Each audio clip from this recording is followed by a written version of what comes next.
Welcome, today in front of me TCL 30SE, and I'll show you how to mute notification sound on this device. So first you should go into the settings application and then scroll down to the sounds and vibration.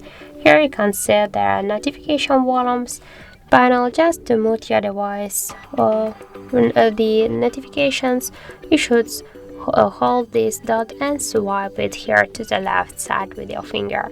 And also we have the second way how we can do that. Just first press up or down volume button, that doesn't matter, and then here open the full volume panel here, and just by the same way here hold for a while this dot and swipe it to the left side, and by this way you can mute also your device notifications. So that's it. Thank you for watching, and if you find this video helpful, don't forget to leave a like, comment and to subscribe our channel.